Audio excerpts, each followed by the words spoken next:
محمد نبينا بنور هدينا من مكة حبيبي نور سطع.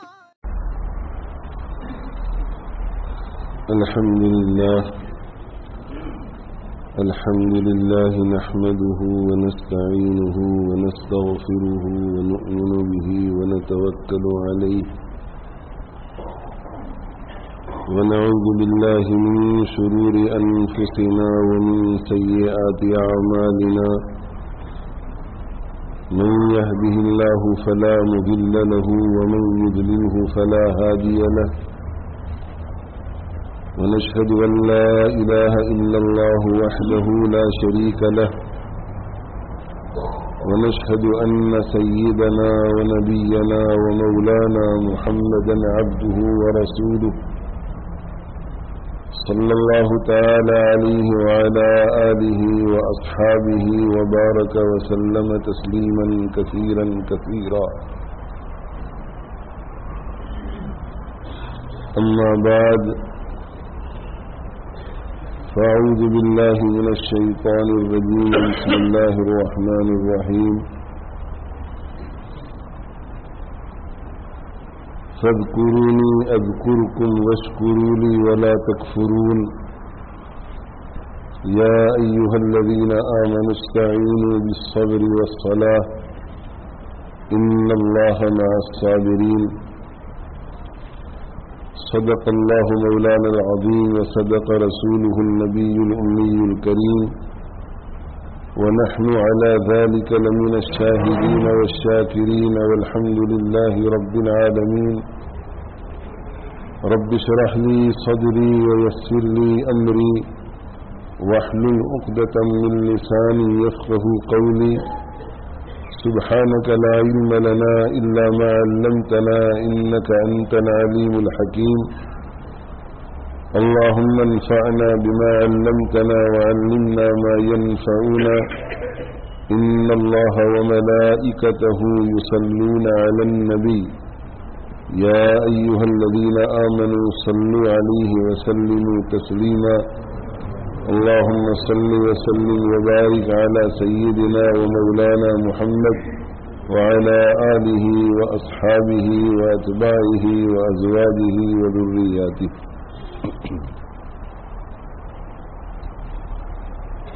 اللہ تعالی شانہ نے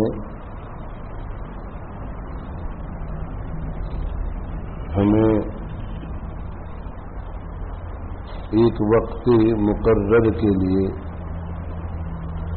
اس دنیا میں بھیجا.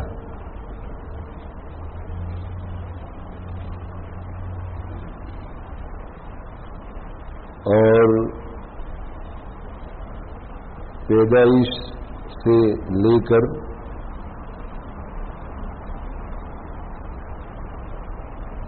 موت تک ہمیں سینکڑوں قیمتی لمحات عطا کیے.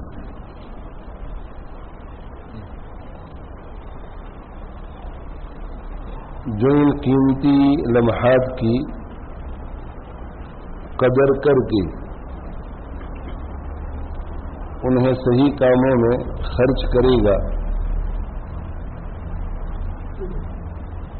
وہ دنیا میں بھی کامیاب ہوگا اور آخرت میں بھی کامیاب ہوگا.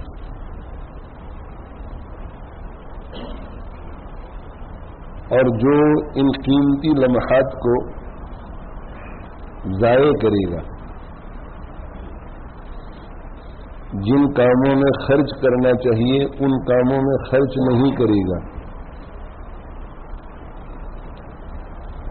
تو دنیا میں بھی نقصان اٹھائے گا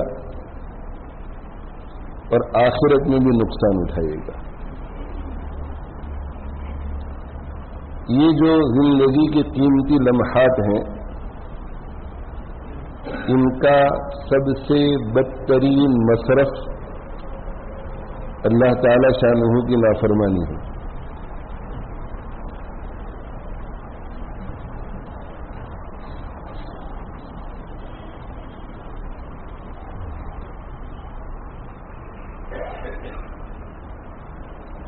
اور اس کے بعد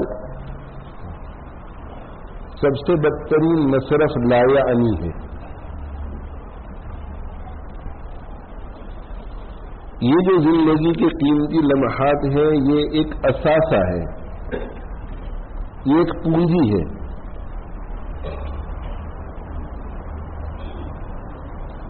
ایک دولت ہے، اور جو اس دولت کو، اس پونجی کو، اس اثاثے کو اللہ کی نافرمانی میں خرچ کرتا ہے، تو اس کا مطلب یہ ہوا کہ اس قیمتی دولت کو خرچ کر کے اس کے بدلے میں نقصان پہنچانے والی چیز کو خریدتا ہے.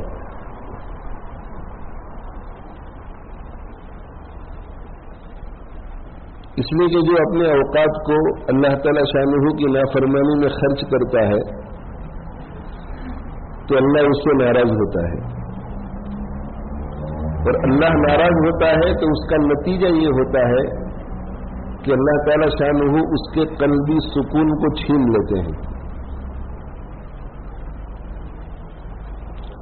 اس کے پاس سکون کے اسباب ہوں گے، راحت کے اسباب بھی ہوں گے، لیکن اس کو سکون نہیں ملے گا، اسے راحت نصیب نہیں ہوگی. یہ معصیت کا اثر ہے، یہ گناہ کا اثر ہے کہ جو بھی معصیت میں مبتلا ہوتا ہے، جو اللہ کی نافرمانی کرتا ہے، جو گناہوں کا ارتکاب کرتا ہے، اللہ اس سے ناراض ہو جاتے ہیں. اور جب اللہ کسی سے ناراض ہو جاتے ہیں تو اللہ تعالی شانہ اس کے قلبی سکون کو چھین لیتے ہیں. ہو سکتا ہے وقتی طور پر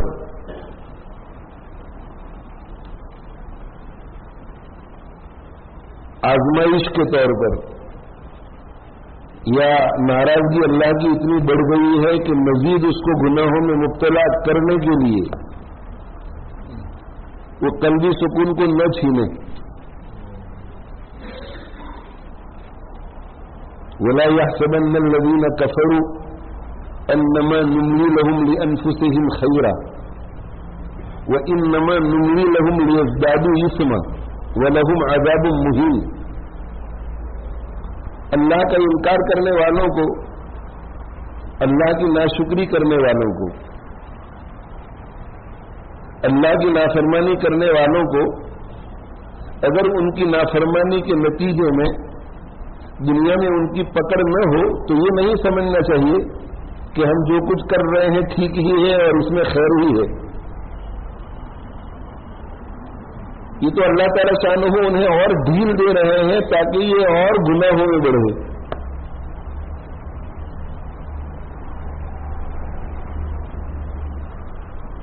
ان کے جرائم اور بڑھے اور یہ اعلیٰ درجے کا مجرم بنے.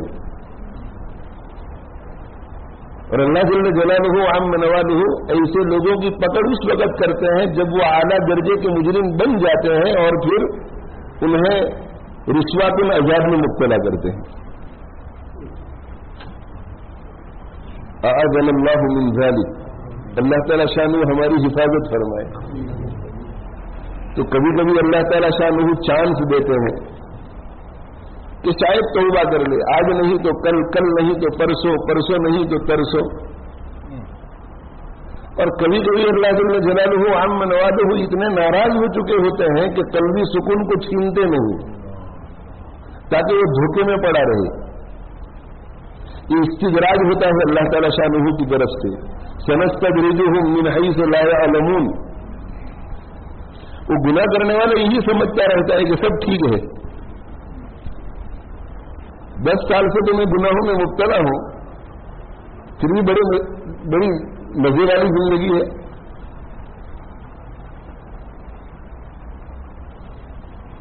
وَكَذَلِكَ أَخْذُ رَبِّكَ إِذَا أَخَذَ الْقُرَىٰ وَهِيَ ظَالِمَةٌ إِنَّ أَخْذَهُ أَلِيمٌ شَدِيدٌ. پھر جب اچانک پکڑ آ جاتی ہے تو اللہ کی پکڑ بہت شدید ہوتی ہے. ان بطش ربک لشدید. پھر چھوٹ نہیں سکتا.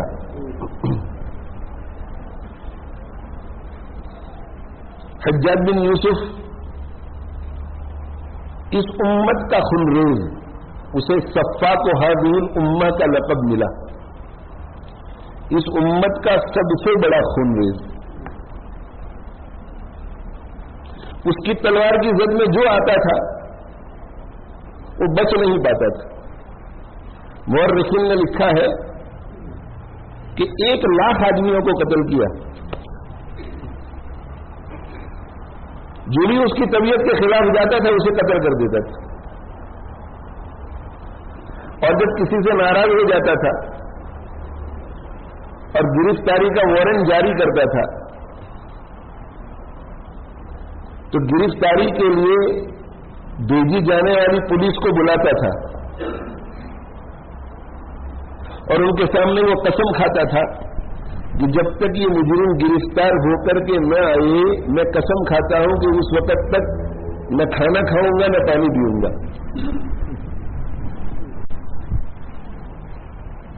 اس طرح کا دباؤ ڈالتا تھا پولیس پر کہ کہیں ہم سے بھی ناراض نہ ہو جائے کہ میں بھوکا پیاسا اسے پکڑ کے نہیں لا رہے ہیں, میری قسم کا کیا. تو کہیں سے بھی ڈھونڈ نکالتی تھی پولیس اور پکڑ کے لے آتی تھی. سعید بن جبیر رحمہ اللہ تعالی جیسا جلیل القدر تابعی اس کی تلوار کی زد سے نہیں بچ سکا اور کچھ نہیں, بڑی سکون سے زندگی گزر رہی تھی, بڑے مزے میں زندگی گزر رہی تھی. لیکن جب اللہ جل جلالہ عام نوالہ کی پکڑ آئی تو گرمی کے دنوں میں بھی سخت سردی محسوس ہوتی تھی اور انگیٹھی سے اسے گھیر لیا جاتا تھا. عموماً انگیٹھی بیچ میں ہوتی ہے اور لوگ انگیٹھی کو گھیر لیتے ہیں, اسے انگیٹھیوں سے گھیر لیا جاتا تھا تاکہ چاروں طرف سے اس کے جسم کو گرمی پہنچے. لیکن جسم میں سخت سردی محسوس ہوتی تھی اور بےتاب ہو جاتا تھا اس سردی سے, اور اس کے نتیجے میں وہ انگیٹھی کے قریب اپنے ہاتھوں کو لے جاتا تھا تاکہ کچھ گرمی محسوس ہو, اور قریب جاتے جاتے جاتے اس کے دونوں ہاتھ آگ میں چلے جاتے تھے اور جل جاتے تھے مگر اسے گرمی محسوس نہیں ہوتی تھی. سخت سردی. ہم سردی کے موسم میں کبھی سویٹر جیکٹ وغیرہ بھول کر فجر کی نماز میں آ جاتے ہیں تو کیا کیفیت ہوتی ہے ہماری 8 گھنٹے کے لیے. یہ تسلسل کے ساتھ سردی, نہ لحاظ مٹا سکے, نہ کمبل مٹا سکے, نہ آگ مٹا سکے. آگ میں ہاتھ چلا جائے, ہاتھ جل جائے اور جلنے کی جو تکلیف ہے وہ سب ہو لیکن گرمی محسوس نہ ہو. اور پیٹ میں شدید درد, پیٹ میں شدید درد. ان بطش ربک لشدید. میرے بھائیوں اللہ سے ڈرتے رہنا چاہیے, اللہ سے ڈرتے رہنا چاہیے. میرے حاجی محمد فاروق صاحب رحمۃ اللہ علیہ ارشاد فرماتے تھے کہ مانگنے والا کبھی محروم نہیں رہتا. جو دل لگا کر دینے والے کی دین پر یقین کر کے کہ میں جس سے مانگ رہا ہوں وہ میری تمام تر نالائکیوں کے باوجود ضرور دے گا. اللہ پہ بھروسہ کر کے جو مانگتا ہے اسے ضرور ملتا ہے. مانگنے کی میرے بھائیوں عادت ڈالو, مانگنے کی عادت ڈالو. یقین ہمارا اسباب پہ ہو گیا ہے, اس لیے اللہ سے مانگتے ہیں تو سر سے بھی مانگتے ہیں, اے اللہ شفا دے دے, اے اللہ شفا دے دے, اے اللہ شفا دے دے, اے اللہ شفا دے دے. لیکن یقین یہی ہوتا ہے کہ شفا تبھی ملے گی جب صحیح دوا آئے گی, شفا تبھی ملے گی جب صحیح ڈاکٹر ملے گا, شفا تبھی ملے گی جب صحیح آپریشن ہوگا. یہ یقین ہونا چاہیے کہ اللہ تعالیٰ شانہ نے شفا کے لیے دوا مقرر کی ہے, آپریشن مقرر کیا ہے, طبیب بھی بنایا ہے, لیکن وہ قادر مطلق ہے, ان تینوں کے بغیر بھی شفا دے سکتا ہے اور وہ دے گا, ضرور دے گا. نامساعد حالات میں بھی اسباب کے فقدان کے ساتھ بھی یقین ہو کہ اگر میرا اللہ چاہے تو کر سکتا ہے اور وہ کرے گا, اس لیے میں اس سے مانگ رہا ہوں. مایوسی قریب بھی نہ آئے. تو میرے حاجی صاحب رحمۃ اللہ علیہ فرماتے تھے کہ یقین کے ساتھ، اس یقین کے ساتھ جو اللہ سے مانگتا ہے، مانگنے والا کبھی محروم نہیں ہوتا. اور فرماتے تھے کہ ڈرنے والے کی حفاظت کی جاتی ہے. آدمی ڈرتا رہے، آدمی ڈرتا رہے اللہ سے، اللہ کی پکڑ سے ڈرتا رہے. اللہ کی لاٹھی میں آواز نہیں، یہ بوڑھے لوگ کہتے ہیں، یہ بوڑھے لوگوں سے بچپن سے ہم سنتے ہیں، اللہ کی لاٹھی میں آواز نہیں.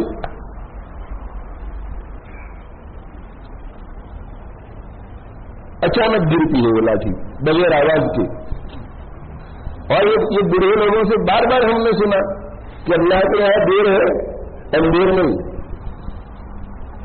دیر ہے اندھیر نہیں. وہ اندھیر نگری نہیں ہے، وہ عادل ہے، وہ انصاف دلاتا ہے. اسی لیے اللہ کے نبی صلی اللہ علیہ وسلم ارشاد فرماتے ہیں کہ اتق دعوت المظلوم، مظلوم کی بد دعا سے بچنا. اس لیے کہ وہ جو سپریم جج ہے وہ سب کچھ دیکھ رہا ہے اور وہ فیصلہ کرے گا کسی نہ کسی دن.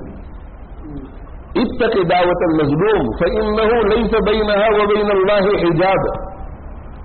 اس لیے کہ اللہ اور اس مظلوم کی بد دعا کے درمیان حجاب نہیں ہوتا، وہ پہنچ جاتی ہے.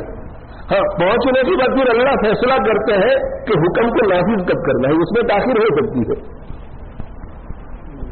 سزا کب لینی ہے اس میں اللہ تاخیر کر سکتے ہیں، وہ حکمتوں کو مصلحتوں کو جانتے ہیں. لیکن دعا فوراً قبول ہو جاتی ہے مظلوم کی اسی وقت.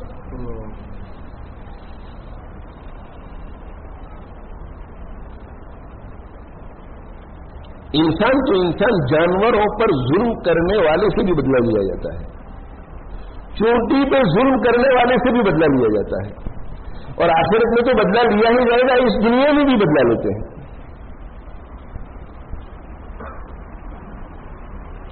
اس لیے میرے بھائیوں، اگر ہمارے حالات اچھے ہوں، میں صحت مند ہوں، تندرست ہوں، میں مال والا ہوں، میں عزت والا ہوں، پورا لساٹا، پورا لیسٹر، میرا درندہ، یہ چھوٹا آدمی، یہ حقیر آدمی، یہ غریب آدمی، یہ کسی کے سامنے جا کر کے اس قضیے کو بیان بھی کرے گا تو کون مانے گا اس کی بات؟ میں شیخ، میں پیر، میں مولانا، میں علامہ، میں شیخ الحدیث، میں فلاں، میں چنا، میں چنی، کون مانے گا اس کی بات؟ It's his word against mine. میری عزت کے مقابلے میں اس کی حیثیت بھی کیا ہے؟ میرے بھائی، جس کی سب سے بڑی حیثیت ہے اور جو حیثیتوں کو تقسیم کرتا ہے وہ سب کچھ کر سکتا ہے. جو وہ چاہے تو قطرہ قطرہ تو سمندر کر دے، جو وہ چاہے تو یتیموں کو پیغمبر کر دے. جب وہ چاہتے ہیں تو یوسف علیہ السلام کو کنعان کے کنویں سے نکال کر مصر کے تخت پہ بٹھا دیتے ہیں، اور جب وہ چاہتے ہیں تو فرعون کو مصر کے تخت سے اتار کر دریا میں ڈبو دیتے ہیں. دیر ہوتی ہے لیکن اندھیر نہیں.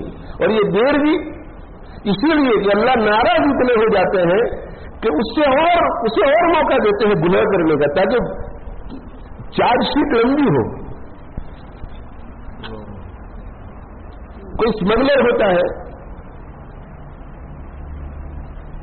کوئی ڈرگ ٹریفکنگ کا کام کرتا ہے اور پولیس کو معلوم ہے اور پولیس کے پاس ایویڈنس بھی ہوتا ہے، لیکن گرفتار نہیں کرتے، اس لیے کہ پولیس آپس میں مشورہ کرتی ہے کہ اس وقت اگر اسے گرفتار کریں گے تو اسے صرف 4 سال کی سزا ہوگی.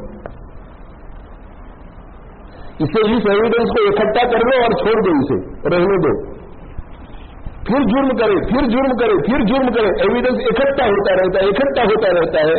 اور جب 30-40 سال کی سزا کے بقدر وہ جرم کر لیتا ہے تب اس کے گریبان پر ہاتھ ڈالتی ہے. اللہ جل جلالہ وعم نوالہ ہماری نافرمانیوں اور ہماری نالائکیوں اور ہمارے ظلم و تشدد کے باوجود بھی اگر ہماری عزت میں فرق نہیں لاتے، ہماری روزی میں فرق نہیں لاتے، ہمارے سکون میں فرق نہیں لاتے، تو ہمیں سمجھ جانا چاہیے کہ اللہ جل جلالہ وعم نوالہ بڑی پکڑ کا انتظام فرما رہے ہیں.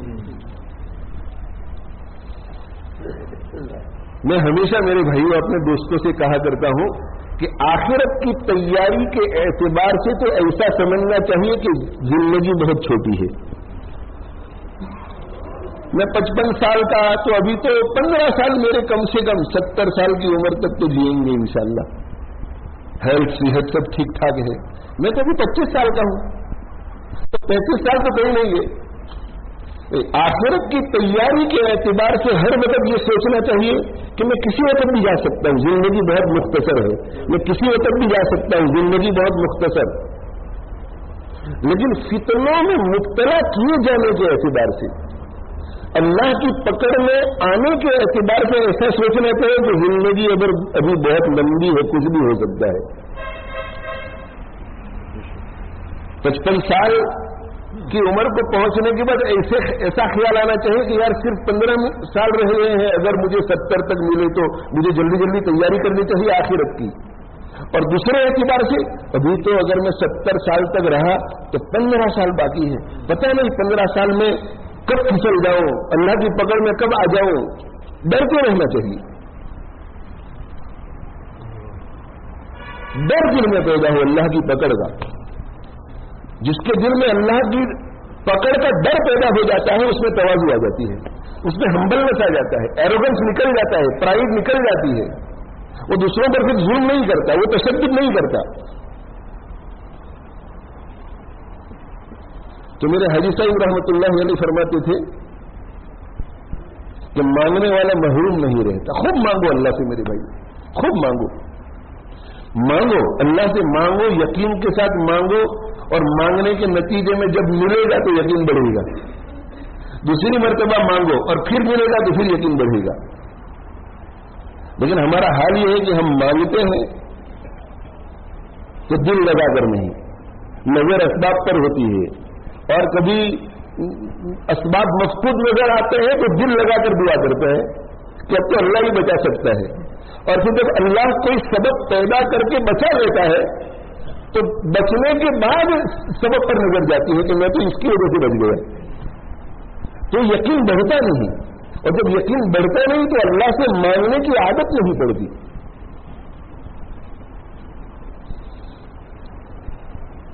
سب کو دیتا ہے وہ. اجیب دعوت الداعی اذا دعان. پکارنے والا جب مجھے پکارتا ہے, دعا کرنے والا جب مجھ سے دعا کرتا ہے تو میں لبیک کہتا ہوں. ادعونی استجب لکم, وعدہ ہے تم مجھ سے مانگو میں تمہاری دعا ضرور قبول کروں گا. من لم یسأل اللہ یغضب علیہ, جو اللہ سے سوال نہیں کرتا اللہ اس سے ناراض ہوتا ہے کہ مجھ سے نہیں مانگتا. اللہ کے نبی صلی اللہ علیہ وسلم نے حضرت انس رضی اللہ تعالی عنہ کو فرمایا کہ اے انس, اگر تمہارے جوتے کا تسمہ ٹوٹ جائے تو پہلے اللہ سے مانگو, پھر موچی کے پاس جاؤ. اللہ سے مانگو, تسمہ بھی اللہ سے مانگو. چھوٹی سے چھوٹی چیز اللہ سے مانگ کر اللہ کے سامنے اس بات کا اظہار کرو کہ اللہ میں ہر اعتبار سے آپ کا محتاج ہوں. اس چھوٹی چیز میں بھی آپ کا محتاج ہوں. اگر آپ کی مرضی نہیں ہوگی تو موچی ملے گا نہیں, اور اگر موچی مل بھی جائے گا تو آپ کی مرضی نہیں ہوگی تو وہ میرا جوتا لے گا نہیں, اور اگر وہ جوتا لے لے گا تو آپ کی مرضی نہیں ہوگی تو وہ کر نہیں سکے گا.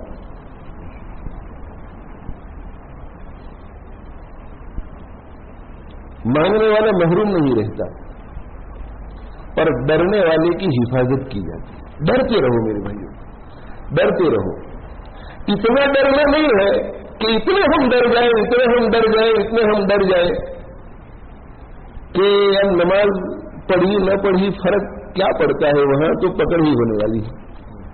یہ بھی شیطان کا دھوکہ ہے. اتنا ڈرنا نہیں ہے, کرنا بھی ہے اور ڈرنا بھی ہے. اتنا ڈرنا نہیں ہے کہ کرنا بند ہو جائے, اور کرنے پر اتنا بھروسہ نہیں کرنا ہے کہ ڈرنا بند ہو جائے.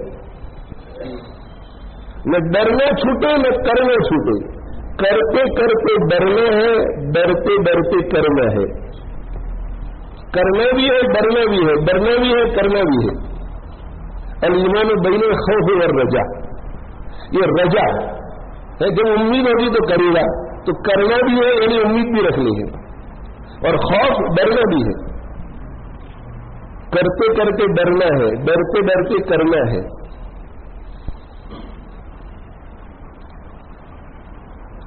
تو میں یہ عرض کر رہا تھا میرے بھائیوں کہ بدترین مصرف وقت کا وہ ہے گناہ. ایک شخص 1 ملین کواسا لے کر بازار میں چلا جائے اور 1 ملین کواسا کا سانپ خرید کر لے آئے اور سانپ خرید کر لائے اور گھر میں چھوڑ دے، تو آپ کیا کہیں گے کہ پیسوں کا بدترین مصرف ہے یہ.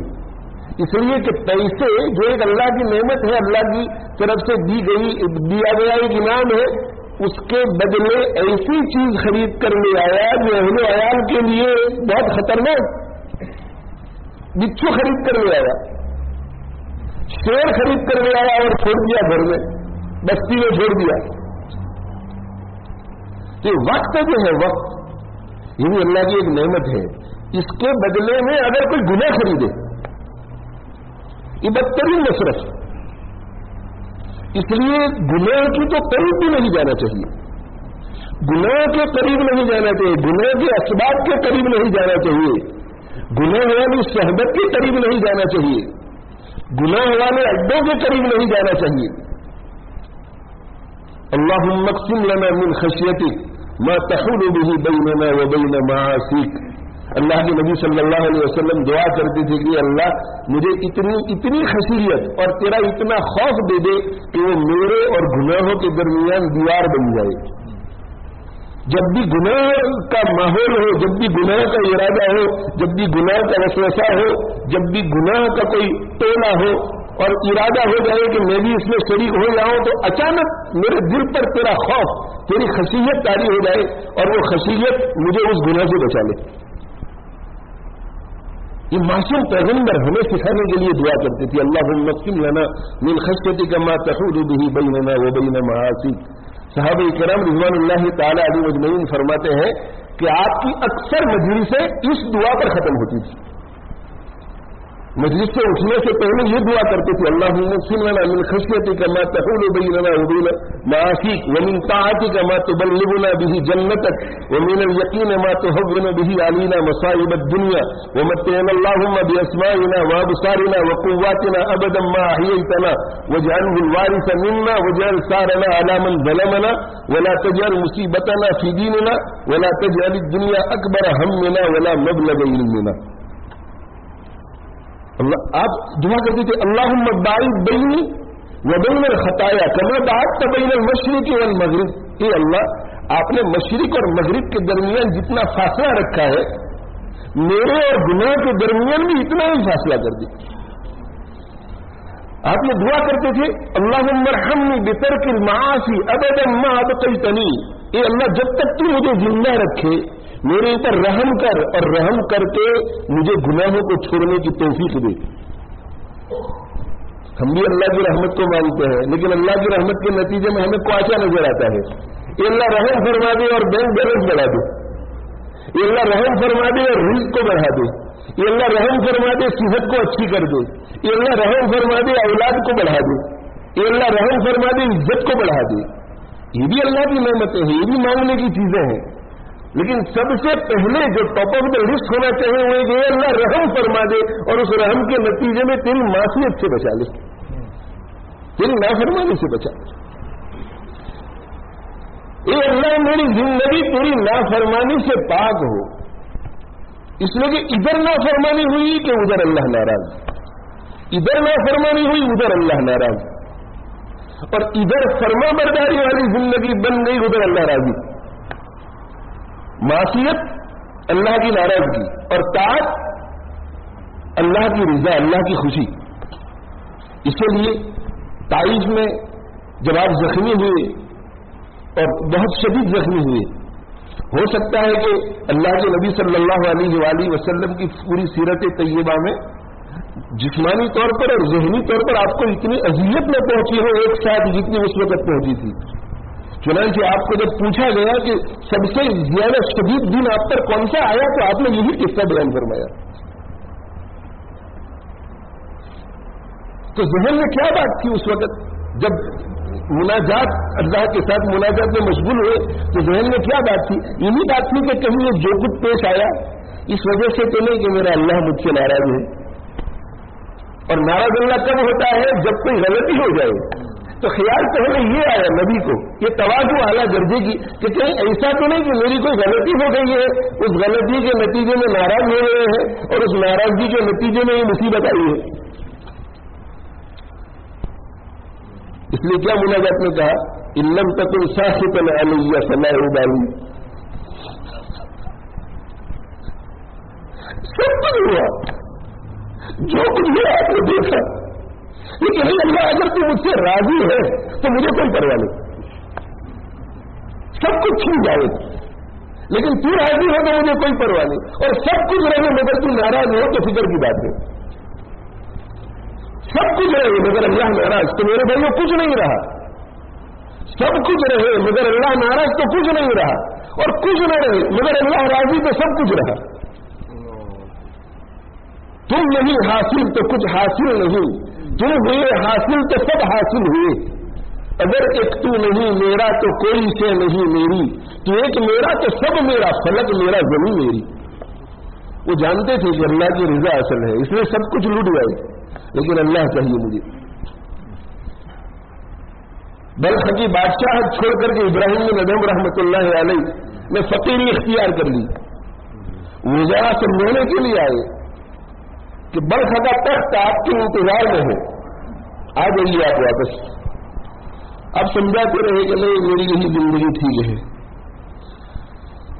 بڑے لوگ چھپنے کی خواہش نہیں رکھتے، چھپنے کی خواہش رکھتے ہیں، اپنے کمالات کو ظاہر نہیں کرتے. لیکن جب مجبور ہو جاتے ہیں تو ظاہر کرنا پڑتا ہے. منع کرتے رہے بار بار کو نہیں مجھے رہنے دو، میں اس فقیری کو سلطنت پہ ترجیح دیتا ہوں. اس لیے کہ اس فقیری کے ساتھ اللہ کی رضا مل گئی ہے اور اس سلطنت کے ساتھ اللہ کی رضا نہیں تھی. وہ سلطنت کس کام کی جس کے ساتھ اللہ کی رضا نہ ہو، اور وہ فقیری کیوں ملی ہے جس کے ساتھ اللہ کی رضا ہو. اللہ کی رضا مل جائے میرے بھائیوں تو آسمان بھی ہمارا، زمین بھی ہماری، جو کچھ آسمان میں ہے وہ بھی ہمارا، جو کچھ زمین میں ہے وہ بھی ہمارا. اللہ کی رضا کے ساتھ کوئی شخص فقیر نہیں ہوتا. اسباب نہیں ہے مگر اللہ کی رضا ہے تو وہ امیر ہے، اور سارے اسباب ہیں مگر اللہ کی رضا نہیں تو وہ سب سے بڑا فقیر. اس سے بڑھ کر کوئی فقیر نہیں. کنگا ہے، اس کے خزانے میں ہیرا بھی ہے، جواہرات بھی ہے، سونے بھی ہے، چاندی بھی ہے، لیکن اس کے خزانے کو دیکھتے ہیں تو اس میں اللہ کی رضا نہیں ہے. تو سب سے قیمتی موتی تو ہے نہیں اللہ کی رضا کا. اور ایک فقیر ہے افریقہ کے کسی جھوپڑے میں رہتا ہے، خزانہ کوئی نہیں، خزانہ کوئی نہیں، وہ پینٹس کھا کر کے گزارا کرتا ہے اور کل کیا کھائے گا اسے پتا نہیں، لیکن اس کے خزانے میں کچھ نہیں، لیکن اللہ کی رضا کا موتی ہے. اس کے بعد سب کچھ ایسے کہ سب سے قیمتی ہے.